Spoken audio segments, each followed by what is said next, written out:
Hello آقا جی۔ کیف نے معمول سے ہٹ کر ریت کے گرد چہل پہل دیکھی تو ٹھٹک گیا۔ فوراً شہاب کو فون ملایا۔ ہاں بول کیف۔ شہاب کسی منسٹر سے مل کر گھر واپس جا رہا تھا جب کیف کی کال ریسیو کی۔ بلیک شیشوں والی مرسیڈیز کی پچھلی سیٹ پر بیٹھا مزے سے اخبار پڑھنے میں مصروف تھا۔ آقا جی آج یہاں بہت پہل چہل لگ رہی ہے۔ کیف کی بات پر اس نے اخبار تہہ کر کے سائڈ پر رکھا۔ اب وہ پوری طرح فون کی جانب متوجہ تھا۔ کیا کہہ رہا ہے؟ شہاب کچھ چونکا۔ آقا جی بہت سارے لوگ یہاں موجود ہیں مگر آپ کے حکم کے مطابق ہم کوئی کارروائی نہیں کر سکتے۔ اور تو اور ابھی ایک جرنل کی گاڑی بھی دیکھی ہے میں نے یہاں۔ کیف کی بات پر شہاب کے ہاتھوں طوطے اڑے۔ وہ اتنا تو سمجھ گیا تھا کہ ریت کی پہنچ کافی ہے مگر فوجیوں سے تعلقات ہوں گے اس کا اندازہ نہیں تھا۔ نہیں کوئی کارروائی نہیں کرنی۔ تو ایک کام کر، کل رات اگر گھر میں زیادہ لوگ نہ ہوئے تو اندر جا کر تھوڑی ٹانگ جھانک کر کے دیکھا کہ آخر ہے کون کون یہاں۔ وہ تو کوئی بہت اونچی چیز لگ رہا ہے۔ شہاب دانت پیس کر بولا۔ اور سن، اس طرح جانا کہ پکڑے نہ جاؤ، یہ نہ ہو لینے کے دینے پڑ جائیں۔ کس جنجال میں پھنس گیا۔ شہاب اب کی بار جھنجھلایا تھا۔ ارے آقا جی آج تک کبھی پکڑا گیا ہوں؟ کیف نے ہنستے ہوئے کہا۔ اچھا ٹھیک ہے۔ لہجہ خوف زدہ تھا۔ فون بند ہو چکا تھا۔ کھانا کھا کر سب مہمان باری باری رخصت ہونا شروع ہوئے سوائے ان چند مہمانوں کے جو دبئی سے آئے ہوئے تھے۔ مشال اور منزہ نے مطیبہ کو ریت کے کمرے میں پہنچا دیا۔ تازہ گلاب کی پتیوں سے سجا کمرہ، بیڈ کے چاروں طرف نیٹ کے پردے کے اوپر پتیوں کو بے حد خوبصورتی سے سجایا گیا تھا۔ کمرے میں ڈریسنگ، رائٹنگ ٹیبل اور بیڈ کی سائڈ ٹیبلز پر جا بجا الیکٹرک کینڈلز سجائی ہوئی تھیں۔ مطیبہ نے گہرا سانس کھینچا۔ منزہ اور مشال اسے بیڈ کے بیچوں بیچ بٹھا کر چلی گئیں۔ مطیبہ نے بے دلی سے یہ سب دیکھا۔ اسے سانس لینا دشوار ہونے لگا۔ اٹھ کر رائٹنگ ٹیبل کے ساتھ رکھے بین بیگز کے بنے صوفے پر جا بیٹھی۔ اب تک تو سب ڈرامہ خوش اسلوبی سے پلے کر لیا تھا مگر کمرے میں اندر آ کر ریت کی سیج سجانے والا ڈرامہ کرنے کی کوئی ضرورت نہیں تھی تو وہ کیوں خواہ مخواہ میں یہ سب کرتی۔ کچھ سوچ کر اپنی جگہ سے اٹھی۔ صبح میں ہی مشال اس کے وہ چند کپڑے جو اب تک اس نے خریدے تھے ریت کی الماری میں سیٹ کر گئی تھی۔ مطیبہ الماری کی جانب بڑھی، الماری کھولی، سامنے ہی ریت کے کپڑے ٹنگے تھے۔ کریٹ کی خوشبو نے اسے اپنے حصار میں لیا۔ ریت سے اکثر اسی پرفیوم کی خوشبو آتی تھی۔ مطیبہ نے سر جھٹک کر اپنے کپڑے الماری بند کر کے وہ جولری اتارنے کے لیے ابھی ڈریسنگ کے سامنے کھڑی ہی ہوئی تھی کہ ریت دروازہ نوک کر کے اندر داخل ہوا۔ کانوں سے زیور اتارتے ہاتھ کانپے۔ ریت نے دروازہ بند کرتے ایک نظر مطیبہ کے سجے سنورے مگر کسی قدر بیگانے روپ پر ڈالی۔ گھڑی اور موبائل سائڈ ٹیبل پر رکھا۔ ابھی وہ واسکٹ اتارنے ہی لگا تھا کہ پیچھے سے آتی مطیبہ کی آواز پر ٹھٹک کر رکا۔ آئی ایم سوری، میری وجہ سے آپ کو ان سب حالات سے گزرنا پڑ رہا ہے۔ میں یہ سب نہیں چاہتی تھی مگر مجبوری میں یہ سب کرنا پڑ رہا ہے۔ ابھی 2-3 دن آپ کو مجھے اپنے کمرے میں برداشت کرنا پڑے گا۔ کیا ہم اس کا کوئی اور حل نہیں نکال سکتے؟ مطیبہ کا شرمندہ لہجہ ریت کو اس کی جانب مڑنے پر مجبور کر گیا۔ آپ ہمیشہ متبادل راستے ہی کیوں تلاش کرتی ہیں؟ جو ہو رہا ہے اسے ویسے ہی قبول کیوں نہیں کرتی؟ ریت کے سوال پر اس نے چونک کر اس کی مسکراتی نظروں میں دیکھا۔ اسی لیے کہ میں حقیقت پسند ہوں اور سراب کے پیچھے نہیں بھاگتی، کیونکہ میں جانتی ہوں سراب کے پیچھے بھاگنے والے خالی ہاتھ رہ جاتے ہیں اور میں یہ بے وقوفی کبھی نہیں کرنا چاہتی۔ مضبوط لہجے میں وہ بولتی بنا سنگار کے بھی سیدھا ریت کے دل میں اتر رہی تھی۔ وہ مطیبہ کے اسی اعتماد کا تو دیوانہ تھا۔ محبت کبھی بھی سراب نہیں ہوتی۔ ریت کی بات پر اس نے ایک سنجیدہ نگاہ اس کے مسکراتے چہرے پر ڈالی۔ واسکٹ اتار کر بیڈ پر رکھتے اب وہ پوری طرح اس کی جانب متوجہ تھا جس کا دوپٹہ سر سے اتر کر کندھوں کو ڈھانپے ہوئے تھا۔ میرے نزدیک محبت صرف ایک کشش ہے، مطیبہ نے اپنا خیال ظاہر کیا، اور میرے نزدیک یہی سب کچھ ہے۔ ہاں کشش تو یہ واقعی ہے اور اس لیے آج مجھے آپ بھی بہت پرکشش لگ رہی ہیں۔ ریت کے اتنے واضح اظہار پر مطیبہ ششدر رہ گئی۔ میک اپ کا کمال ہے۔ مطیبہ کے صاف گو انداز پر وہ کہا لگائے بغیر نہ رہ سکا۔ یہ پہلی لڑکی دیکھی ہے کہ جو یہ کہنے کے بجائے کہ یہ نیچرل بیوٹی ہے، مزے سے اپنے خوبصورت لگنے کو میک اپ کا کمال کہہ رہی ہے۔ ریت نے اس کی بات کو خوب انجوائے کیا۔ پلیز، میں اس بات سے اچھی طرح واقف ہوں کہ مجھ جیسے ایک عام سی شکل و صورت والی لڑکی تو کوئی کبھی آپ کی چوائس نہیں ہو سکتی، تو پھر میں کیوں خود کو دھوکے میں رکھوں؟ مطیبہ نے آخر کار دل کڑا کرے وہ سب کہہ دیا جو وہ اب تک ریت کے لہجے میں محسوس کر رہی تھی۔ ریت کے بدلتے انداز اسے بہت اچھے سے سمجھ آ رہے تھے۔ وہ ان سب پر بند باندھنا چاہتی تھی اور اس سب کے لیے اب اسے کھل کر بات کرنی تھی۔ افسوس، لوگوں کو جاننے کا دعویٰ آپ کا میرے بارے میں تو غلط ثابت ہوا ہے۔ ریت نے اپنی گہری ہیزل آنکھوں میں اس کے خوبصورت چہرے کو جکڑا۔ کیا مطلب؟ اس نے الجھ کر ریت کو دیکھا۔ سوالیہ نظروں نے ریت کو بے چین کیا۔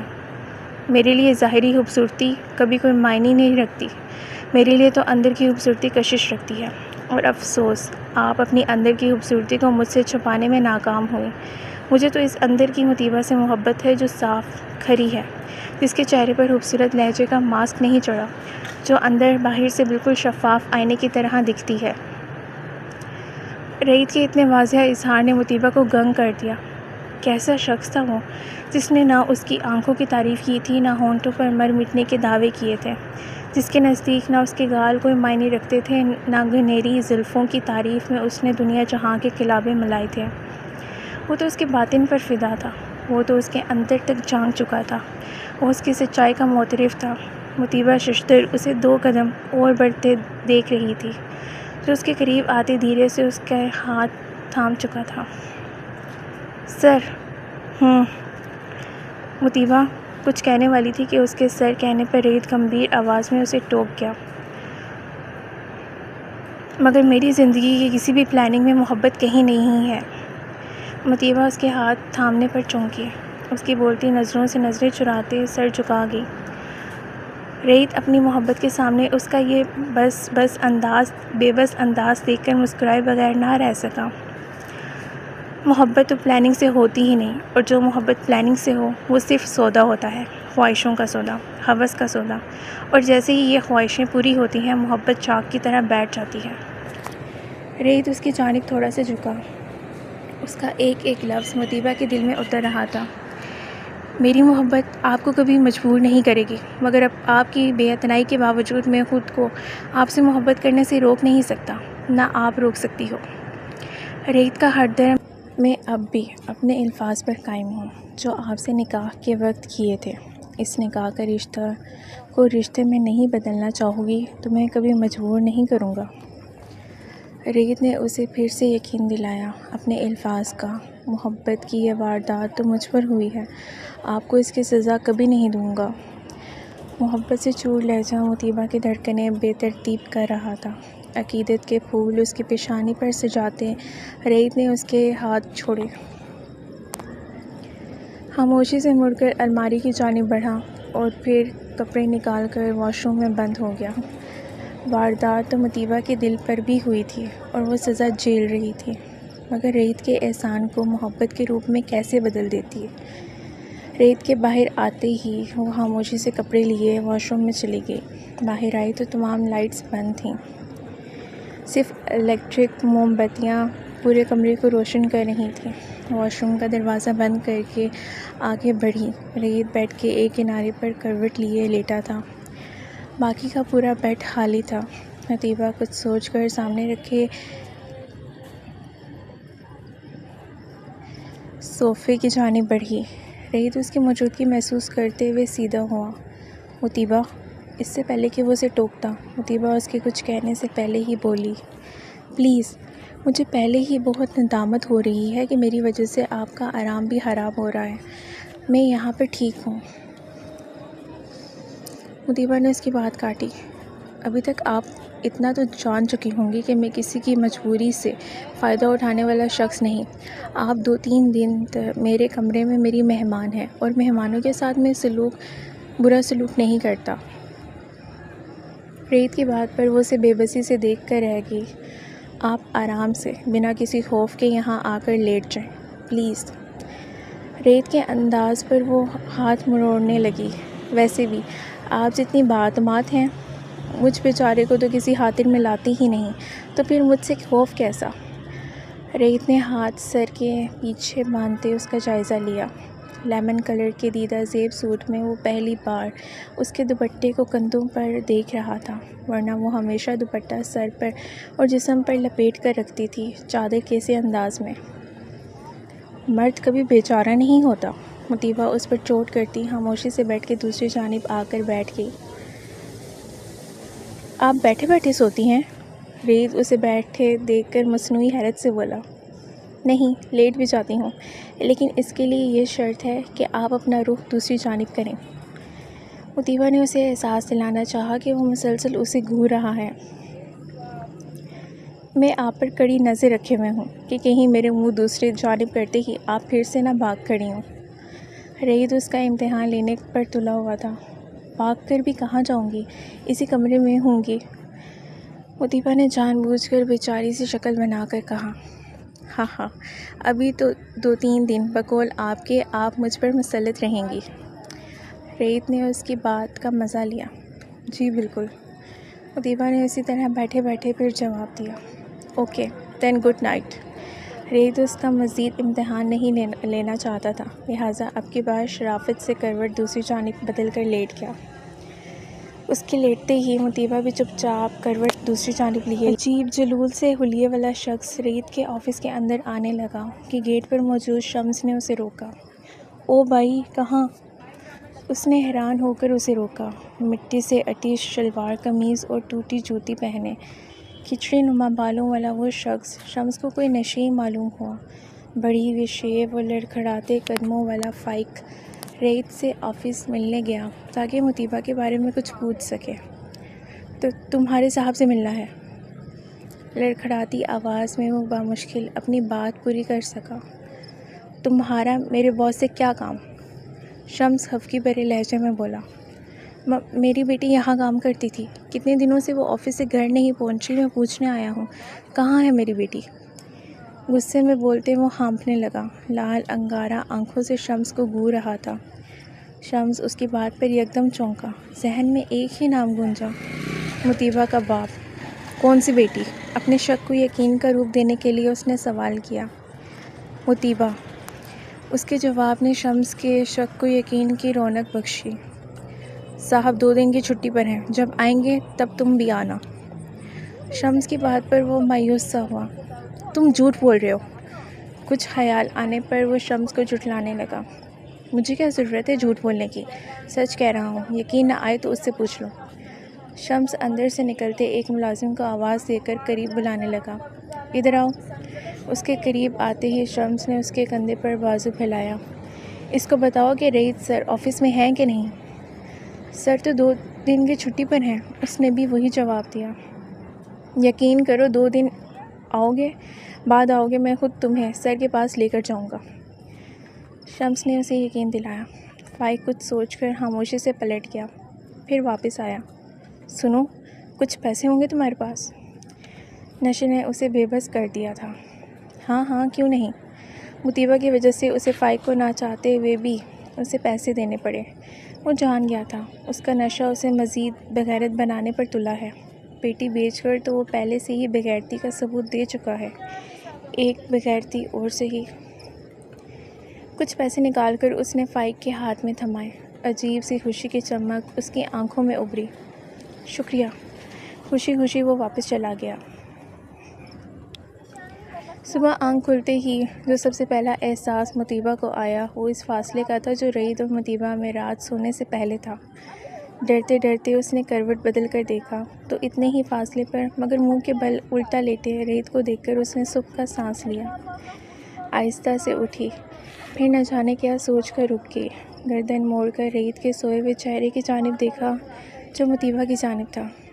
اتنے وجیز شریک حیات کی خواہش کوئی بھی لڑکی کر سکتی تھی، مگر مطیبہ خواہش بھی نہیں کرنا چاہتی تھی۔ وہ ساری زندگی اس احساس کے ساتھ نہیں رہنا چاہتی تھی کہ اس کے شوہر نے اسے احسان کے بدلے قبول کیا ہے، چاہے وہ اب محبت کا دعویدار تھا، مگر محبت سے پہلے جو ایک جذبہ ان کے درمیان پروان چڑھا تھا وہ احسان کا تھا، اور مطیبہ تو ایسی خودداری کی ماری لڑکی تھی کہ وہ یہ احسان کسی صورت لینے کی روادار نہیں تھی۔ لب بھینچ کر خاموشی سے اٹھی کہ دوپٹے کا کونا کھینچا جو اس نے اٹھتے ساتھ ہی کندھے پر اوڑھا تھا۔ سانس سینے میں اٹکی، رخ موڑ کر پیچھے دیکھا تو وہ نیند میں غافل ریت کے ہاتھ کے نیچے تھا۔ وہ شاید مطیبہ کی خود کو تکتی نظروں یا پھر اس کے اٹھنے کی آہٹ کی وجہ سے اپنی پوزیشن بدل رہا تھا کہ مطیبہ کا دوپٹہ اس ہاتھ کے نیچے آ گیا جو اس کے تکیے کے گرد لپٹا ہوا تھا۔ مطیبہ نے رکی سانس بحال کی، آہستگی سے دوپٹہ کھینچنا چاہا، مگر دوپٹے کی سرسراہٹ اپنے ہاتھ کے نیچے محسوس کر کے ریت نے یکدم آنکھیں کھول کر نیند میں ڈوبی استفہامیہ نظریں مطیبہ کے چہرے پر جمائیں، جیسے پوچھنا چاہ رہا ہو کیا ہوا۔ مطیبہ اس کے حرکت میں آتے ہی دوپٹہ پوری طرح کھینچ بھی نہ پائی تھی کہ وہیں رک گئی۔ میرا دوپٹہ۔ مطیبہ کو یہ تمام سچویشن نہایت جھنجھلاہٹ اور خفت سے دوچار کر رہی تھی۔ ریت نے پوری آنکھیں کھول کر اس کی نظروں کی سمت دیکھا۔ اپنے ہاتھ کے نیچے دبا اس کا دوپٹہ دیکھ کر وہ ہولے سے مسکرایا، پھر چھوڑ کر شرارت سے اس کی جانب دیکھا۔ تو نہیں پاس تو کیا ہوا، تیری خوشبو میں لپٹا دوپٹہ ہی صحیح۔ ریت کے شعر پڑھنے پر مطیبہ کے کانوں کی لوئیں تک سرخ ہو گئیں۔ تیزی سے ریت کی جانب دیکھے بنا اٹھ کر واش روم کی جانب بڑھی۔ واش روم کی کنڈی چڑھاتے سامنے نظر آتے آئینے میں اپنا چہرہ دیکھا۔ ہولے ہولے قدم اٹھاتی دیوار میں نصب شیشے کے قریب آئی، اپنے چہرے پر ہاتھ پھیرے۔ مجھ میں ایسا کیا ہے جو تمہیں یہ سب کہنے پر مجبور کرتا ہے؟ آئینے میں نظر آتے اپنے عکس کی بجائے آنکھوں میں موجود ریت کے عکس سے ہم کلام ہوئی۔ کوئی جواب نہ پا کر سر جھٹکا، سر بیسن کی جانب جھکا کر منہ ہاتھ دھونے لگی۔ جس لمحے باہر آئی ریت بیڈ کی شیٹ سے ٹیک لگائے موبائل پر کچھ دیکھنے یا پڑھنے میں مصروف تھا۔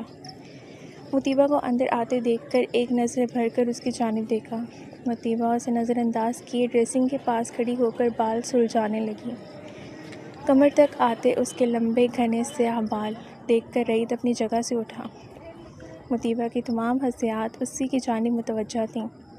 اس کی نظروں کا ارتکاز وہ نوٹ کر چکی تھی۔ الجھن سوا نیزے پر پہنچ چکی تھی۔ وہ آہستہ روی سے چلتا اس کے قریب سے قریب تر آیا۔ مطیبہ دم سادے اس کا قریب آنا نوٹ کر رہی تھی۔ اس کے بالکل پیچھے رکتے اس نے ہاتھ بڑھا کر مطیبہ کے بالوں کو چھوا۔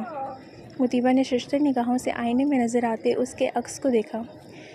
ریت نے اس کے بالوں میں سے ایک موتی چن کر مطیبہ کی نگاہوں کے سامنے کیا۔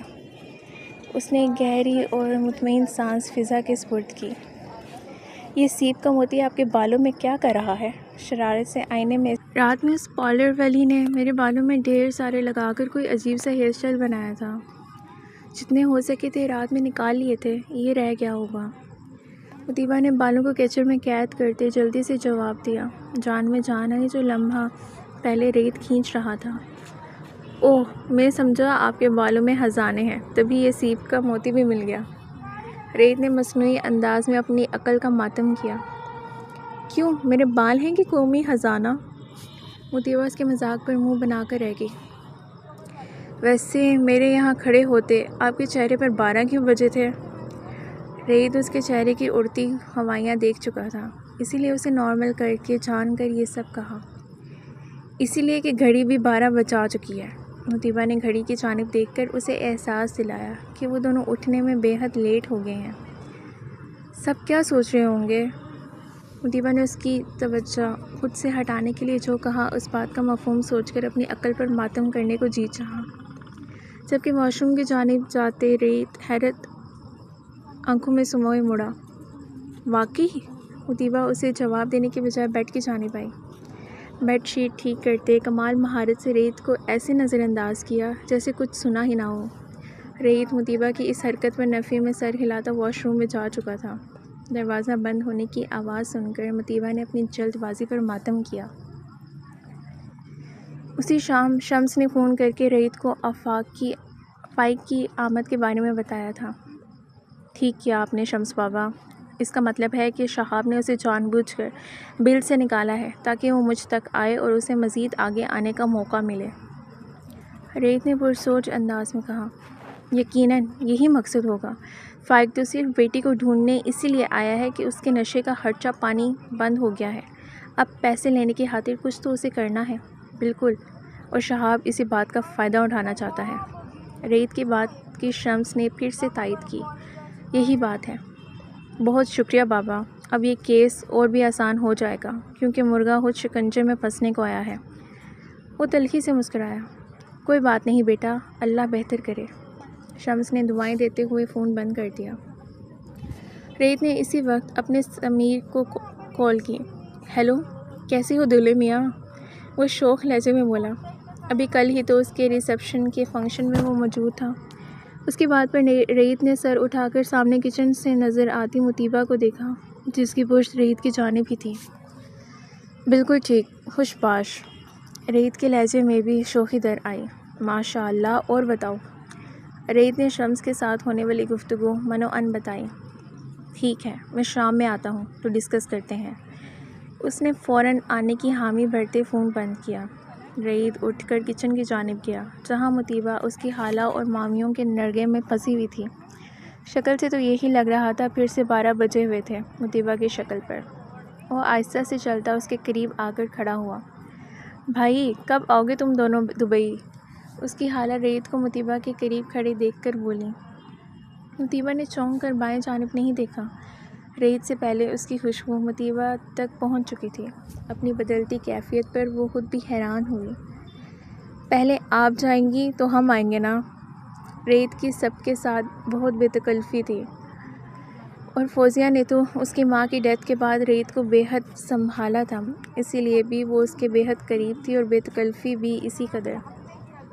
ہو ہائے، دیکھو ذرا کیسے بے مروت ہے یہ۔ وہ ہاتھ ٹھوڑی کے نیچے رکھے حیرت سے بولی۔ تو کیا؟ اچھا بیٹا، یہ ہے اب ہماری قدر۔ مطیبہ، یہ بہت مطلبی ہے، تم آئی تو ہمیں بھول گیا۔ اسے کس کے رکھنا، یہ نہ ہو کل کو بچے آئیں تو یہ تمہیں بھول جائے۔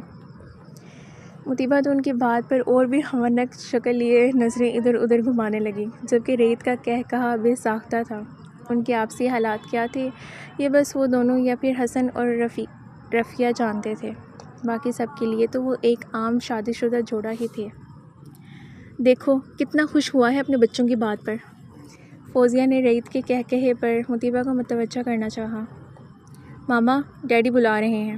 اس سے پہلے کہ وہ کوئی اور گل افشانی کرتیں، ان کا بیٹا ان کے میاں کا بلاوا لے آیا۔ مطیبہ نے ان کے کچن سے نکلے جانے پر سکھ کا سانس لی۔ اس وقت چہرے پر 12 کی بجے ہیں، وہ سرگوشی نما آواز میں بولا۔ رفیہ اور رعید کی ممانی دوپہر کا کھانا تیار کرنے میں مگن تھی۔ ان دونوں کی جانب وہ متوجہ نہیں تھی۔ کیا مطلب؟ مطیبہ کو اس کی بے وقت کی راگنی کی سمجھ نہیں آئی۔ اب تو دوپہر کے 3 بج چکے ہیں، جبکہ آپ کے چہرے پر وہی ٹائم ہے۔ رعید نے اسے چڑھایا۔ میرے منہ پر اتنی ریسرچ کر کے آپ کو کچھ نہیں ملنے والا۔ مطیبہ نے تڑک کر جواب دیا۔ ہو سکتا ہے کچھ مل ہی جائے۔ رعید کی بات پر اس نے سنجیدگی سے اب کی بار رعید کی جانب دیکھا، جس کی نظروں کے مفہوم سمجھتے ہی اس کے چہرے کی سنجیدگی میں اضافہ ہوا۔ میری ہر بات پر غصہ ہونے سے بہتر ہے دوستی کر لیں۔ رعید نے ہاتھ اس کی جانب پھیلایا۔ میں کون سی آپ کی دشمن ہوں؟ مطیبہ نے منہ بنایا۔ نہیں، مگر جیسے گھورتی ہیں دشمن سے کم بھی نہیں، دوستی میں تو ایک دوسرے کے لیے گنجائش پیدا ہو جاتی ہے نا۔ رعید کے پہلے ہاتھوں کا نظر انداز کرنے ہی والی تھی کہ رعید کی بات سن کر چند لمحے توقف کیا، پھر اپنا ہاتھ اس کے مضبوط ہاتھوں میں ایسے دیا کہ بامشکل وہ انگلیاں ہی تھام سکے۔ رعید نے خود ہی صحیح سے مصافحہ والا طریقہ اپنایا۔ دوستی تو صحیح انداز میں کیا کریں، یہ کیا کہ شش و پنج ختم ہی نہیں ہو رہی۔ رعید نے مصنوعی افکی سے اسے گھورا۔ مطیبہ نے فوراً ہاتھ کھینچا اور کچن سے باہر نکل گئی۔ شام میں سمیر اس کے گھر موجود تھا۔ جتنے مہمان باقی رہ چکے تھے ان کی رات کی فلائٹ تھی، لہٰذا رعید سمیر کو لیے اپنے روم میں چلا گیا تاکہ ان کے مابین گفتگو اس کے رشتہ دار نہ سن سکیں۔ اب بتاؤ پوری بات۔ سمیر کے کہنے پر اس نے پھر سے وہ سب دہرایا جو شمس نے اسے فون کر کے بتایا تھا۔ ٹھیک ہے، تم کل فائق کو گھیرو اور کل ہی میں شہاب کے خلاف جھوٹے نکاح کا نوٹس بھجواتا ہوں۔ سمیر نے فوراً ہی تمام پلان ترتیب دیا۔ ٹھیک ہے۔ رعید نے سر ہلا کر اس کی بات کی تائید کی۔ اور اس فائق کو کل واپس نہیں جانے دینا، یہیں سے اسے جیل بھجوائیں گے۔ جس وقت یہ تمہارے آفس پہنچے تم نے مجھے کال کرنی ہے، میں پولیس سمیت آؤں گا اسے سلاخوں کے پیچھے دھکیلنے۔ سمیر نے نفرت سے فائق کا ذکر کیا۔ تو بیٹھ 1 منٹ۔ ریت کمرے سے نکل کر کچن کی جانب آیا جہاں مطیبہ اور فوزیہ ٹرالی سیٹ کرنے میں مصروف تھیں۔ مطیبہ جانتی تھی کہ سمیر ہی وہ وکیل ہے جو ان کی جانب سے کیس لڑے گا۔ میں یہی کہنے کے لیے آنے والا تھا کہ میرے دوست بیچارے کے لیے کچھ کھانے پینے کا بندوبست کر لیں۔ ریت نے تشکر سے ان دونوں کو دیکھا۔ بھائی تمہاری اور اس کی انڈرسٹینڈنگ تو ماشاءاللہ سے کمال کی ہے، بن کہے تمہاری سب خواہشیں سمجھ آتی ہیں۔ تمہارے دوست کو سلام کرنے کے بعد یہ سیدھی کچن ہی میں آئی ہے۔ میں نے سوچا ایک دن کی دلہن ہے، اکیلی کام کرتی کیا اچھی لگے گی، تو اس کی مدد کے لیے پہنچ گئی۔ فوزیہ کی بات پر ٹرالی میں کباب کی پلیٹ رکھتے ہوئے مطیبہ نے گھبرا کر ریت کی جانب دیکھا کہ وہ متوجہ ہے کہ نہیں۔ اس کی نظریں خود پر مرکوز دیکھ کر مطیبہ نے فوراً پلکوں کی جھالر گرائی۔ یہ تو آپ صحیح کہہ رہی ہیں، بن کہے ہی سب کچھ جاننے لگ گئی ہے یہ، ریت نے گمبھیر لہجے میں کہا۔ یہ سلمان کہاں ہے؟ مطیبہ نے بات پلٹنے کی خاطر جان بوجھ کر موضوع ہی بدل دیا۔ لہجے کا معمولی سا ارتعاش ریت کے لبوں پر مسکراہٹ بکھیر گیا۔ اس کے جذبے اس کے لہجے پر بھرپور اثر انداز ہونے لگے تھے۔ اتنی تقویت ہی بہت تھی۔ کچھ سوٹس میں نے ڈرائی کلین کے لیے دیے تھے، وہی لینے گیا ہے، ریت نے اب کی بار سنجیدگی سے کہا۔ آپ پھر خود لے جائیں یہ سب، مطیبہ نے قبض رکھتے ہوئے کہا۔ میں لے جاتا ہوں، کوئی ایشو نہیں۔ بابا کہاں ہیں؟ کمرے میں جانے سے پہلے تو حسن لاؤنج میں سب کے ہمراہ بیٹھے تھے، مگر ابھی جب وہ کمرے سے باہر آیا وہ وقار ماموں کے ساتھ شطرنج کی بازی لگانے اسٹڈی میں گئے ہیں، مطیبہ نے مصروف انداز میں کہا۔ فوزیہ باہر جا چکی تھیں۔ ریت چند قدم چل کر اس کے قریب آیا۔ مجھ سے اتنا گھبراتی کیوں ہیں آپ؟ نہ جانے کیوں یہ 2 دن مسلسل اس کی سنگت میں رہنے کی وجہ سے دل تھا کہ ہر پل اس کی جانب کھنچا جاتا تھا، اسے خواہ مخاطب کرنے کو دل کرتا تھا۔ یہ جذبے کبھی کسی کے لیے دل میں پیدا نہیں ہوئے تھے۔ بہت سی کزنز تھیں، کلاس فیلوز بھی رہی تھیں، مگر نہ جانے کیوں دل نے کبھی ضدی بچے کی طرح کسی کی ضد نہیں کی تھی۔ مگر یہ انا رکھنے والی مطیبہ اسے چاروں خانے چت کر گئی تھی۔ سرسری نظر اس کی جانب کی مطیبہ نے، کیونکہ میں احسان فراموش نہیں بننا چاہتی، اپنی اوقات اچھے سے جانتی ہوں۔ مطیبہ کے سنجیدہ لہجے پر ریت کے مسکراتے لبوں سے مسکراہٹ معدوم ہوئی۔ چائے ٹھنڈی ہو جائے گی، لے جائیں۔ اس کے لب کھلتے دیکھ کر مطیبہ نے جلدی سے کہا اور خود بھی کچن سے باہر نکل گئی۔ ریت کو اس کا یہ انداز نہ جانے کیوں کھولا گیا۔ خاموشی سے ٹرالی گھسیٹ کر کمرے کی جانب بڑھا۔ اگلے دن فائق صبح ریت کے آفس پہنچ چکا تھا۔ شمس نے آفس میں اطلاع پہنچائی۔ مریم نے فوراً ریت کے روم میں کال ملائی۔ سر، وہ شمس بابا کہہ رہے ہیں کہ کوئی فائق نامی شخص آپ سے ملنے کے لیے آیا ہے۔ ریت 2 دن کے تمام کام چیک کر رہا تھا۔ ٹھیک ہے، اسے اندر بھیجو، مصروف سے انداز میں مریم کو جواب دیا۔ فوراً سمیر کو کال ملائی۔ ہاں، وہ آفس پہنچ چکا ہے۔ ریت نے سمیر کے فون اٹھاتے ہی اسے مطلع کیا۔ ٹھیک ہے، اس کے خلاف FIR میں بنوا چکا ہوں، اسے وارنٹ گرفتاری لے کر پہنچتا ہوں۔ سمیر نے اپنی پیش رفت بتائی۔ ٹھیک ہے۔ ریت فون بند کر کے سامنے پھیلی فائلز کی جانب متوجہ ہوا۔ کچھ دیر بعد اسی دن کی طرح عجیب حیت والا فائق ریت کے کمرے میں داخل ہوا۔ ریت کی رگیں اس بغیرت باپ کو دیکھ کر تن گئیں۔ جی، کیا مسئلہ ہے آپ کا؟ ریت نے سپاٹ لہجے میں اسے مخاطب کیا۔ جھومتا بامشکل اپنے پاؤں زمین پر ٹکائے ہوا تھا۔ وہ میری بیٹی کہاں ہے؟ اس کے سوال پر ریت کا دل کیا اٹھ کر اس کے منہ پر ایک زوردار تھپڑ لگائے۔ بیٹھو۔ مگر اپنی سوچ کے برخلاف اسے بیٹھنے کا کہا۔ کون سی بیٹی اور کس کی بیٹی؟ ریت نے غصے سے بھری نظروں سے اسے دیکھا۔ وہی بیٹی جو یہاں کام کرتی تھی، کہاں چھپا رکھی ہے میری بیٹی؟ وہ انگلی اٹھا کر اپنی آواز میں جان پیدا کرنے کی ناکام کوشش کرنے لگا۔ اپنے اس دوست سے کیوں نہیں پوچھتے جس کے ہاتھ تم نے اسے بیچا تھا؟ ریت نے ایک لفظ پر زور دے کر کہا۔ میں نے نہیں بیچا اسے، نکاح کیا تھا اس کے ساتھ۔ فائق کی بات سن کے اسے یقین ہو گیا کہ شہاب اس کی برین واشنگ کر چکا ہے۔ اچھا، ثبوت دو کہ تم نے ہی اس کا نکاح کروایا ہے۔ ریت نے کسی نہ کسی طرح تو اسے الجھانا تھا۔ کیوں؟ تم کون ہوتے ہو جس کو میں ثبوت دیتا پھروں؟ فائق نے گھبرا کر کہا۔ کیونکہ میں وہ ہوں جو تمہاری بدقسمت بیٹی کا شوہر ہے۔ میری بیوی کے بارے میں ایسی بکواس کرنے والے کو تو میں زمین میں گاڑ دوں گا۔ اور بدقسمت وہ اس لیے ہے کہ تم جیسا خبیث انسان اس کا باپ ہے۔ ریت نے جبڑے بھینچ کر فائق کو حقیقت بتائی۔ یہ نہیں ہو سکتا۔ تم کہاں سے آ گئے؟ میں پولیس کے پاس جاؤں گا۔ نکاح پر نکاح کیسے ہو سکتا ہے؟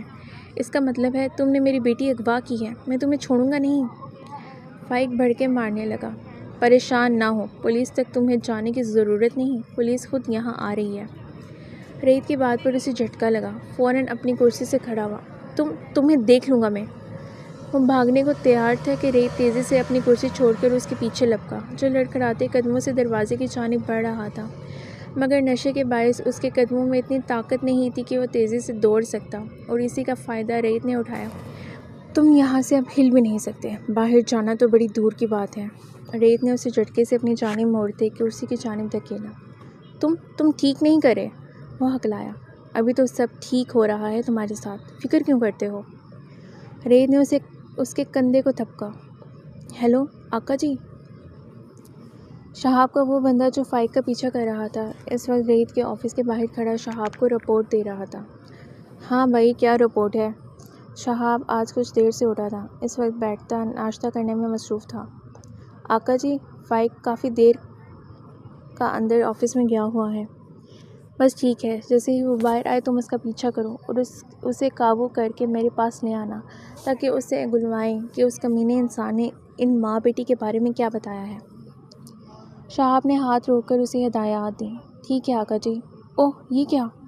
فون بند کرتے اس کی نظر جیسے ہی سامنے گئی، اس کے منہ سے اچانک کچھ بے ترتیب سے الفاظ نکلے۔ کیا ہوا؟ شہاب کے کان بھی کھڑے ہو گئے۔ آقا جی، یہ تو پولیس آ گئی ہے یہاں، اس کا ماتحت سامنے دیکھتے بولا، جہاں سمیر کی ہمراہی میں پولیس والے ریت کے آفس کے اندر داخل ہوئے۔ کیا بکواس کر رہے ہو؟ انڈے اور پراٹھے کا لقمہ غصے سے پلیٹ میں پھینکتے ہوئے بولا۔ آقا جی، ان کے ہاتھوں میں ہتھکڑی بھی تھی، یہ انسان بہت شاطر نکلا، اب یہ میرے وار کے لیے تیار رہے۔ شہاب غصے سے جبڑے بھینچ کر بولا۔ فون بند کرتے ہی کیف کا نمبر ملایا۔ جی آقا جی۔ کیف نے فون اٹھاتے ہی تابعداری سے پوچھا۔ کچھ دیر میں گھر کے اندر پھلانگو، اور اگر ماں بیٹی ملتی ہیں تو فوراً پکڑ کے لے آؤ، میں اب اور انتظار نہیں کر سکتا۔ یہاں سے کچھ اور بندوں کو بھی بھجواتا ہوں جو پہرہ داروں کو قابو کریں گے، اور تم تب تک جائزہ لے کر بتاؤ کہ کن کن جگہوں پر چھپ کر وار ہو سکتے ہیں۔ جن چند لوگوں کو میں بھجوا رہا ہوں، ابھی ان کے نام تمہیں بتا دوں گا، تو پھر تم ان سے رابطہ رکھنا۔ کیف چوکنا ہو کر اس کی ہدایات سن رہا تھا۔ جو حکم آقا جی، اس نے پھر سے نمک ہلالی کا ثبوت دیتے کہا۔ شہاب نے فون بند کیا۔ تجھے تو اب ایسا سبق دوں گا کہ تیری 7 نسلیں یاد رکھیں گی۔ غصے سے ایک ہاتھ کی مٹھی دوسرے ہاتھ بس نہیں چل رہا تھا کہ ریت سامنے ہوتا اور اسے گولیوں سے بھون ڈالتا۔ کبھی کبھی ہم خود پر اور اپنی طاقت پر اتنے نازاں ہوتے ہیں کہ جیسے ہم دنیا کو فتح کرنے کی صلاحیت رکھتے ہیں اور ہر کسی کو اپنے طاقت کے بل بوتے پر زیر کر سکتے ہیں۔ ایسا ہی الزام شہاب کو خود پر تھا، مگر وہ اس بات سے لا علم تھا کہ جس اللہ نے اسے اتنا طاقتور بنایا ہے، وہ لمحوں میں انسان کو اسی بیجا خود اعتمادی کے زیر کر دیتا ہے۔ آقا جی، نثار بھاگتا ہوا آیا۔ کھلے سانسوں کے درمیان وہ بس اس سے ہی مخاطب کر سکا۔ کیا موت آئی ہے تجھے؟ شہاب نے ناگواری سے کہا۔ آقا جی، یہ عدالت کا کوئی نوٹس آپ کے نام آیا ہے۔ بندوق کاندھے پر سیدھی کرتے ایک لفافہ اس نے شہاب کی جانب بڑھایا۔ شہاب ایسے کئی نوٹسز کا عادی تھا، جانتا تھا ہزاروں دشمن یہ حرکتیں کرتے رہتے ہیں، مگر انصاف تو اس کے ہاتھوں میں تھا، دونوں دنوں میں کیس ختم کروا دیتا۔ مغرورانہ انداز میں وہ لفافہ کھولا۔ جیسے جیسے پڑھتا گیا اس کی رگیں تن گئیں۔ کاش تجھے پہلے ہی قابو کر لیتا۔ عدالت کی طرف سے جھوٹے نکاح اور مطیبہ اور اس کی ماں کو دھمکیاں دینے کا نوٹس نہ صرف آیا تھا، بلکہ اس کی پیشی کی تاریخ بھی درج تھی۔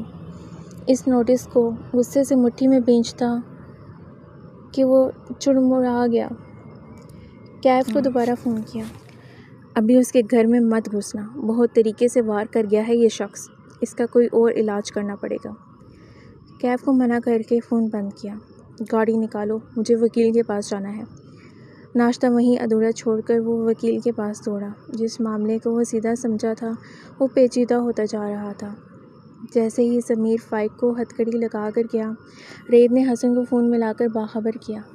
ٹھیک ہے، میں رفیہ اور مطیبہ کو تمام صورتحال سے آگاہ کر دیتا ہوں۔ تم کوشش کرو کہ گھر جلدی آ سکو تو آ جاؤ۔ آج تمہاری ماں کی بھی برسی ہے، میں چاہ رہا تھا کچھ دیگیں ہم غربا میں بانٹ آئیں۔ حسن کی بات پر اس نے ایک ٹھنڈی سانس فضا کے سپرد کی۔ جی بابا، میں بس گھنٹے تک آتا ہوں۔ ریت کیسے اس دن کو بھول سکتا تھا جب اس کی ماں بیماری سے لڑ لڑ کر تھک ہار کر آنکھیں موند گئی تھی۔ اس وقت وہ فقط 10 سال کا تھا۔ اس کی بیماری کی نوعیت اور تکلیف کا اندازہ تب تو نہیں کر سکتا تھا، مگر اب جب اسے معلوم ہوا تھا کہ پھیپھڑوں کا کینسر کتنا تکلیف دہ ہوتا ہے، تو اپنی ماں کی ہمت یاد آتی تھی جس نے اپنی بیماری کا ہر لمحہ ہمت سے گزارا۔ ریت کو ہر دم وہ بیماری کی حالت میں بھی چہرے پر مسکراہٹ لیے ویلکم کرتی، بستر سے لگی بھی وہ ہر دم اس کے لیے پریشان رہتی۔ اس سے پہلے کہ آنکھوں کی نمی چہرہ بھگوتی، اس نے خود کو کام میں مصروف کر لیا۔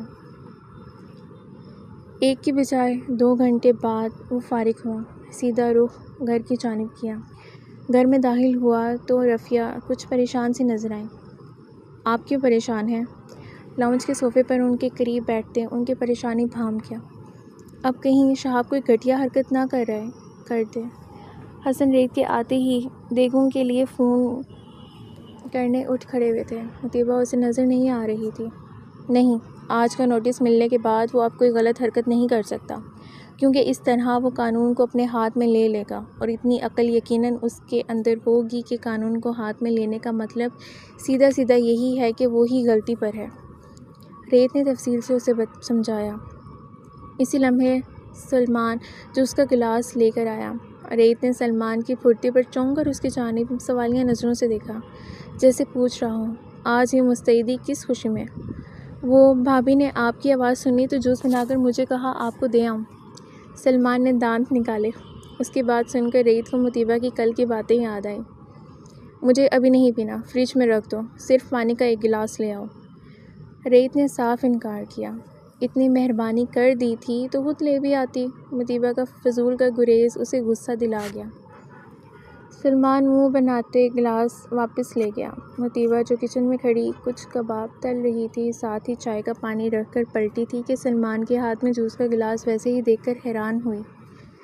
بھائی جی کہہ رہے ہیں مجھے نہیں پینا، بس پانی کا گلاس لے آؤ۔ مطیبہ نے ہولے سے سر ہلایا۔ کل جب اس نے احسان فراموشی والی بات کہی تھی، تب سے ہی ریت کا موڈ خراب ہو چکا تھا۔ پھر سارا دن اس نے مطیبہ کو مخاطب نہیں کیا تھا۔ رات میں مہمانوں کے چلے جانے کے بعد جب اس نے اپنی چیزیں واپس شفٹ کیں، تب بھی وہ کمرے میں موجود ہونے کے باوجود مطیبہ کو مخاطب تک نہیں کیا۔ اسے مسلسل نظر انداز کر رہا تھا۔ مطیبہ کو اس کی ناراضگی کی سمجھ نہیں آ رہی تھی۔ اس نے تو حقیقت بیان کی تھی، وہ کیوں مطیبہ سے امیدیں باندھ رہا تھا؟ سر جھٹک کر اپنے کام کی جانب متوجہ ہوئی۔ حسن نے اسے بتایا تھا کہ آج ریت کی ماں کی برسی ہے۔ چائے اور کباب وہ خود لے کر لاؤنج میں گئی، مگر ریت نے ایک نگاہ غلط تک اس پر نہیں ڈالی۔ نہ چائے کو ہاتھ لگایا اور نہ کباب کھائے۔ کمرے میں جا کر کپڑے بدلے اور حسن کے ساتھ دیگیں بانٹنے چل پڑا۔ رات بھی جب اب اس کی واپسی ہوئی تب بھی وہ اتنا ہی سنجیدہ تھا۔ کل ہو سکتا ہے شہاب کی جانب سے کوئی پیش رفت ہو۔ ریت نے کھانے کی ٹیبل پر حسن کو مخاطب کیا۔ کوئی بات نہیں، کرنے دو، میں کرنل حمید کو سارا معاملہ بتا چکا ہوں، وہ اب اپنے طور پر اس کیس کو ہینڈل کرے گا۔ ججوں سے وہ بات کر چکا ہے۔ حسن نے چاولوں سے بھرا چمچ منہ میں ڈالتے ریت کو تسلی دلائی۔ وہ بہت اثر و رسوخ والے بندے تھے۔ آنٹی، آپ کل جو آپ کی ہمسائی تھیں ان کو فون کر کے تیار رہنے کا کہیے گا، ان کا بیان عینی شاہد کے طور پر لینا ہے۔ ریت رفیہ سے مخاطب ہوا۔ ٹھیک ہے بیٹا۔ رفیہ کھانا ختم کر چکی تھیں۔ کھانا کھا کر ریت باہر لان میں چلا گیا۔ مطیبہ برتن اٹھا کر لان کی جانب بڑھی۔ ریت آہستہ روی سے فینسی لائٹس کے قریب ہاتھ پیچھے باندھے سر کو ہلکا سا جھکائے اپنے قدموں پر نظر کیے واک کر رہا تھا۔ مطیبہ اس کی جانب بڑھی۔ ریت اس کے قدموں کی چاپ محسوس کر چکا تھا، پھر بھی اپنے انداز میں فرق لائے بنا ویسے ہی چلتا رہا۔ مطیبہ اس کے ہم قدم ہوئی، کچھ دیر خاموشی سے اس کے ساتھ چلتی رہی۔ ریت کا اسے یوں نظر انداز کرنا نہ جانے کیوں مطیبہ کو عجیب سے احساس سے دوچار کر گیا۔ کبھی کبھی بنا کہے کسی کی توجہ کے ہم اتنے عادی ہو جاتے ہیں کہ اس کا نظر انداز کیے جانا برداشت نہیں ہوتا۔ مطیبہ بھی پچھلے دنوں اس کی توجہ کی اس قدر عادی ہو چکی تھی کہ اندازہ نہیں تھا وہ یوں بے خبر اور لا تعلق بھی ہو جائے گا۔ آج آپ کی امی کی برسی تھی۔ کافی دیر کی خاموشی کے بعد مطیبہ کو سمجھ نہ آئی کہ کیا کہے، تو اس کی ماں کے بارے میں ہی پوچھ لیا۔ جی، ریت نے مختصر جواب دیا۔ آپ آج انہیں بہت مس کر رہے ہیں؟ مطیبہ کے سوال پر وہ چلتا چلتا یکدم رکا، چہرہ موڑ کر اس کی جانب دیکھا جو منتظر نگاہوں سے اس کی جانب دیکھ رہی تھی۔ میں آپ سے اپنی کیفیت کیوں شیئر کروں؟ ریت نے اجنبی انداز پر وہ چند پل اسے دیکھتی رہ گئی، جس کے لہجے میں ہی نہیں اس کی آنکھوں میں بھی آج اجنبیت تھی۔ کس رشتے کا کہتی جسے وہ خود ماننے سے انکاری تھی؟ ایک دوست سمجھ کر یکدم یاد آیا، کل ہی تو دوستی کی تھی۔ میں خود ترسی کا شکار لوگوں کے ساتھ کوئی رشتہ نہیں رکھتا۔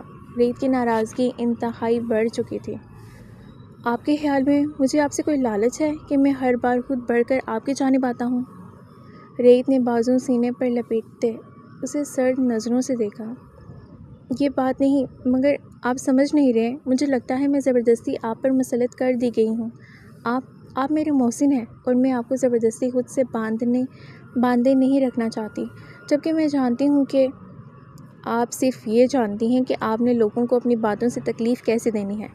میں نے تو بہت صاف دل سے کل آپ کی طرف دوستی کا ہاتھ بڑھایا تھا، تاکہ آپ جب تک یہاں رہیں اس احساس کے ساتھ نہ رہیں کہ میں نے آپ پر کوئی بڑا احسان کیا ہے۔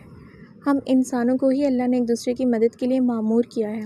اب آسمان سے تو کوئی آپ کی مدد کے لیے نہیں اترتا، اور پھر اب تو ہم میں رشتہ داری بھی نکل آئی ہے، تو اس رشتہ داری کے حوالے سے ہی یہ کوئی احسان نہیں، مگر پتہ نہیں کیوں آپ اس خود ساختہ خول سے باہر نہیں آنا چاہتی۔ ہم نارمل کزنز کی طرح بھی تو ایک دوستی کے رشتے کے حوالے سے بات چیت کر سکتے ہیں نا، لیکن نہیں، آپ نے تو سوچا ہوا ہے کہ کسی کو خاطر میں ہی نہیں لانا۔ ریت اپنی بھڑاس نکال رہا تھا، مگر آپ دوستی سے آگے کی باتیں کرنے لگ جاتے ہیں۔ وہ لہجے میں بے چارگی سموئے بولی۔ تو کیا کروں؟ اب ایک جذبہ جو میرے دل میں آپ کے لیے بیدار ہو چکا ہے، اس سے نظریں چرانے سے تو رہا۔ مجھے اگر صاف کو لوگ پسند ہیں تو وہ اسی لیے کہ میں خود بھی ویسا ہوں۔ ریت نے صاف جواب دیا۔ خیر، یہ سب میں آپ کو کیوں بتا رہا ہوں؟ فکر مت کریں، اب آپ تک اپنا کوئی احساس نہیں پہنچاؤں گا۔ بے فکر رہیں۔ آپ اجنبی بن کر رہنا چاہتی ہیں تو میں بھی اب ویسا ہی رہوں گا۔ ویسے بھی کیس شروع ہو چکا ہے، اب آپ کو زیادہ دن اس انچاہے تعلق کے ساتھ نہیں رہنا پڑے گا۔ اپنے احساسات بتاتے بتاتے وہ پھر سے اجنبیت کے خول میں بند ہو گیا۔ اپنی بات ختم کر کے وہ وہاں رکا نہیں، متوازن چال چلتا اسے کچھ بھی کہنے کا موقع دیے بغیر چلا گیا۔ وہ خاموش کھڑی اسے خود سے دور جاتا دیکھتی رہی۔ وہ کیسے اسے سمجھائے کہ اس کے اوقات ہی نہیں کہ وہ ریت کی محبتوں کی خود کو اہل جانے۔ جس نے دوستی تک کے رشتے میں کبھی کسی کا احسان نہیں لیا، وہ کیسے اتنے اہم رشتے کی بنیاد اس ہمدردی کے احساس سے کرے۔ کبھی کبھی اپنی خودداری انسان کو بہت خوار کرتی ہے۔ اگلے دن ریت کی توقع کے عین مطابق اسے شہاب کی جانب سے عدالتی نوٹس آفس میں موصول ہوا۔ نوٹس میں اس پر نکاح کا جرم عائد کیا گیا۔ ریت پہلے سے ہی شہاب کی جانب سے کسی گھٹیا چال کی امید کر رہا تھا۔ نوٹس اسے آفس میں ہی موصول ہوا تھا۔ ابھی وہ نوٹس پڑھ ہی رہا تھا کہ آفس کے نمبر پر کال آئی۔ ہیلو، مصروف انداز میں فون اٹھایا۔ دوسری جانب مریم تھی۔ سر، کوئی شہاب صاحب آپ سے بات کرنا چاہتے ہیں۔ مریم کی بات پر وہ لمحہ بھر کو خاموش ہوا۔ بات کراؤ۔ کچھ سوچ کر مریم کو اجازت دی۔ تھوڑی دیر بعد شہاب کی کرخت آواز فون پر ابھری۔ کیسا لگا سرپرائز؟ اپنی طرف سے اس نے بڑا مارکا مارا تھا۔ میرے لیے یہ بالکل بھی سرپرائز نہیں تھا۔ میں تمہاری جانب سے اس سے بھی گھٹیا حرکت کے لیے تیار تھا۔ تم نے تو بڑے تھوڑے پر سودا کیا ہے۔ ریت نے اسے جلانے والی مسکراہٹ سمیت جواب دیا، اور حسب سابق وہ جل کر راکھ ہو گیا۔ چہرے پر سختی در آئی۔ جب عدالت میں گھسیٹوں گا تب پوچھوں گا سودا کیسا لگا۔ تو پھر عدالت میں ہی بات کرنی تھی نا، پیسے کیوں ضائع کیے؟ ریت پر اس کی کسی دھمکی کا کوئی اثر نہیں ہو رہا تھا۔ تمہاری زندگی سے اس سکون کو چھین لوں گا، وہ پھنکار کر بولا۔ تمہاری بدولت ہی تو عمر بھر کا سکون میری زندگی میں آیا ہے۔ مطیبہ کا چہرہ نظروں کے سامنے گھوما۔ اب دیکھنا یہ ہے کہ جس جھوٹ پر تم نے کسی کی عزت بیچنے کی کوشش کی تھی، اسی جھوٹ پر تمہاری نام نہاد عزت کس طرح اچھالی جائے گی۔ چھی چھی چھی۔ ریت نے اسے جلانے میں کوئی کسر نہیں چھوڑی تھی۔ منہ کے بل گرو گے، اس نے پھر سے دھمکی دینا چاہی۔ وقت بتائے گا، ریت نے اسے چیلنج کیا۔ غصے میں آ کر اس نے آخر کار فون بند کر دیا۔ ریت نے سر جھٹکا۔ 2 دن بعد ان کی پہلی پیشی تھی۔ ریت پوری تیاری کے ساتھ تھا۔ رفیہ جو کہ انتہائی مدلل تھا، اس بیان کی وجہ سے بھی ان کا کیس کافی اسٹرانگ ہو چکا تھا۔ ہر پیشی پر مطیبہ کو لازمی جانا تھا۔ وہ کچھ گھبرائی ہوئی بھی تھی۔ حسن، ریت اور مطیبہ تینوں گاڑی میں بیٹھ چکے تھے۔ رفیہ پریشان سی پورٹیکو میں کھڑی تھیں۔ ریت نے انہیں بہت تسلی دلائی تھی، اس کے باوجود ماں تھیں، پریشان ہونا تو بنتا تھا۔ ریت اور حسن آگے بیٹھے تھے، جبکہ مطیبہ بڑی سی چادر میں خود کو ڈھانپے پیچھے بیٹھی تھی۔ نہ جانے کیا بات تھی، دل عجیب سا پریشان ہو رہا تھا۔ وہ اپنی جلدی گھبرانے والوں میں سے نہیں تھی، نہ ہی اسے اس پیشی سے پریشانی ہو رہی تھی۔ پھر بھی دل میں پتہ نہیں کیوں سناٹا چھایا تھا۔ خاموشی سے گاڑی سے باہر دوڑتے بھاگتے مناظر کو دیکھ رہی تھی۔ تینوں اس وقت خاموش تھے۔ حسن مسلسل کچھ ورد کر رہے تھے۔ ریت کی سنجیدگی بھی انتہا کو پہنچی ہوئی تھی۔ کورٹ کے باہر احاطے میں گاڑی پارک کر کے وہ تینوں اپنے اپنے دروازوں سے باہر آئے۔ سمیر پہلے سے موجود تھا، پارکنگ میں انہی کا انتظار کر رہا تھا۔ ان کی گاڑی رکتے ہی وہ تیزی سے تینوں کی جانب آیا۔ مطیبہ کو سلام کر کے حسن اور ریت سے بغل گیر ہوا۔ اللہ بہتر کرے گا انشاءاللہ۔ حسن کی کسی بات کے جواب میں وہ بولا۔ حسن اور سمیر باتیں کرتے ہوئے آگے بڑھے۔ ریت نے خاموش کھڑی مطیبہ کی جانب دیکھا، جو اپنی جگہ سے ہلی نہیں تھی، ایسے جیسے وہ وہاں موجود ہی نہ ہو۔ ریت نے کچھ چونک کر اسے دیکھا، پھر نہ جانے دل میں کیا سمائی ہاتھ بڑھا کر مطیبہ کا بایاں ہاتھ اپنے دائیں ہاتھ میں تھاما۔ مطیبہ نے کچھ چونک کر اس کی جانب دیکھا۔ ریت نے اس کی حیران نظروں کو نظر انداز کیا اور قدم آگے بڑھا دیے۔ مطیبہ کو ایسے لگا اس کے اندر کا اضطراب کسی حد تک کم ہو گیا ہے۔ خاموشی سے اس کی پیروی کرتی اس کے پیچھے چلتی جا رہی تھی۔ کمرہ عدالت میں پہنچ کر بھی ریت نے اس کا ہاتھ نہیں چھوڑا، بلکہ سیٹوں کے قریب پہنچ کر اسے آگے بڑھنے کا اشارہ کیا اور پھر خود بھی اس کے برابر بیٹھ گیا۔ سمیر جج کے سامنے والی کرسیوں پر اپنی نشست سنبھال چکا تھا۔ حسن ریت کے ساتھ بیٹھ چکے تھے۔ دوسری جانب شہاب بھی انہیں بیٹھا دکھائی دیا۔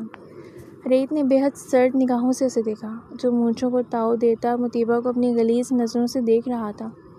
ریت پر نگاہ پڑتے ہی خواہ ایک طنزیہ مسکراہٹ اس کی جانب اچھال کر منہ سیدھا کیے جج کو دیکھنے لگا۔ 5 منٹ بعد دونوں جانب کے وکیل اپنا اپنا کیس بیان کرنے لگے۔ جج صاحب، نکاح پر نکاح کر کے میرے ساتھی وکیل کے ساتھیوں نے نہ صرف معاشرتی غیر اخلاقی کا ثبوت دیا ہے، بلکہ مذہب کا بھی مذاق اڑایا ہے۔ شہاب کی جانب سے موجود وکیل نے پہل کی۔ جج صاحب، میں اپنے ساتھی وکیل کو درست کرواتا چلوں۔ جس نکاح کو بنیاد بنا کر یہ یہاں آئے ہیں، وہ نکاح میری ملزمہ نے انجام ہی نہیں دیا اور نہ ہی انہوں نے دستخط خود کیے۔ حتیٰ کہ جو شخص ان کا پہلا شوہر ہونے کا دعویٰ کر رہا ہے، اس کو انہوں نے کبھی دیکھا بھی نہیں۔ سمیر نے شہاب کے وکیل کے جواب میں اپنے دلائل پیش کیے۔ کیا ملزمہ یہاں موجود ہیں؟ جج نے سمیر سے سوال کیا۔ جی بالکل، سمیر نے اس کی موجودگی کی تصدیق کی۔ میری گزارش ہے کہ وہ ادھر آ کر اپنا بیان ہمیں بھی گوش گزار کریں۔ جج کے کہنے پر مطیبہ نے ایک نظر ساتھ بیٹھے ریت کو دیکھا، جس نے اس کا ہاتھ تھپتھپا کر جانے کا اشارہ کیا۔ مطیبہ نے سر جھکایا۔ خاموشی سے اٹھ کر وہ کٹہرے میں پہنچی۔ قرآن شریف پر پہلے اس سے حلف لیا گیا۔ جی محترمہ، آپ اپنی صفائی میں کچھ کہنا چاہتی ہیں؟ جج کی اجازت ملتے ہی مطیبہ نے ایک کاٹدار نگاہ شہاب کی جانب ڈالی، پھر چہرہ گھما کر ریت کی جانب دیکھا، جس کی نظریں اسے مطیبہ کا ساتھ دینے کی گواہی دے رہی تھیں۔ میں کچھ نہیں، بہت کچھ کہنا چاہوں گی۔ یہ شخص جو آج یہاں میرا دعویدار بنا بیٹھا ہے، اس کو میں ہرگز نہیں جانتی۔ میرے باپ نے مجھے اس کے ہاتھ بیچا۔ مطیبہ پل بھر کو رکی۔ اپنے لیے اتنے تلخ الفاظ ادا کرنا اور اتنی بھیڑ کے سامنے کسی تکلیف سے کم نہیں تھا۔ مجھے جب معلوم ہوا میں آفس سے اپنے گارڈ کے گھر پناہ لینے کے لیے چلی گئی۔ آپ جانتے ہی ہوں گے کہ جس لڑکی کی قیمت لگائی جائے اس کے ساتھ شریفوں والا سلوک نہیں ہوتا۔ اگر اس شخص کو مجھ سے غرض تھی، میری ماں سے میرا ہاتھ مانگ کر شریفوں کی طرح آتا۔ آپ اس سے پوچھیں کس دن اس نے میرا رشتہ بھیجا۔ اگر یہ اتنا ہی سچا ہے تو اس سے پوچھیں ہمارا نکاح کہاں اور کس جگہ انجام پایا، اور اس کے گواہان کون تھے۔ یقیناً وہ بھی سب اپنی طرح جھوٹے اکٹھے کر لیے ہوں گے۔ نہ ہوش میں اور نہ مدہوشی میں نے اس شخص سے کسی قسم کا کوئی نکاح نہیں کیا۔ مطیبہ نے ایک ایک لفظ پر زور دے کر کہا، اور جب بولی تو ہاں، جو اب میرے اصل شوہر ہیں، میں نے اپنی مرضی سے ان سے نکاح کیا ہے۔ پورے ہوش و حواس کے ساتھ میں نے نکاح نامے پر دستخط بھی کیے ہیں اور قبول ہے بھی کہا ہے، اور یہ نکاح ہمارے اسی گارڈ کے گھر ہوا ہے، اور اب میں اپنے شوہر کے ساتھ اپنی مرضی سے رہتی ہوں۔ غصے میں بولتی مطیبہ کا سانس پھول گیا۔ ٹھیک ہے محترمہ، آپ اب اپنی سیٹ پر بیٹھ سکتی ہیں۔ جج نے کچھ پوائنٹس نوٹ کر کے مطیبہ کو اس کی سیٹ پر بیٹھنے کا اشارہ کیا۔ جی، اب آپ کے ملزم اپنی طرف سے کوئی ثبوت دینا چاہتے ہیں تو ضرور دیں۔ جج کا رخ اب شہاب کے وکیل کی جانب تھا، جس نے جھوٹے گواہان بھی حاضر کیے اور تو اور فائق کو بھی پیش کیا۔ میں نے خود اپنی بیٹی کا نکاح اس سے کیا ہے۔ مطیبہ حیران تھی، اس کا باپ اس قدر بغیرت کیسے تھا؟ جسے جیل میں بھی عقل نہیں آئی تھی، وہ شہاب کے ہی گن گاتا پھر رہا تھا۔ ایک باپ سے بڑھ کر کون سچ بات کہہ سکتا ہے؟ شہاب کے وکیل نے اپنی بات میں وزن پیدا کرنا چاہا۔ کچھ دیر بیانات کا جائزہ لینے کے بعد جج نے اگلی پیشی کی تاریخ بتا دی۔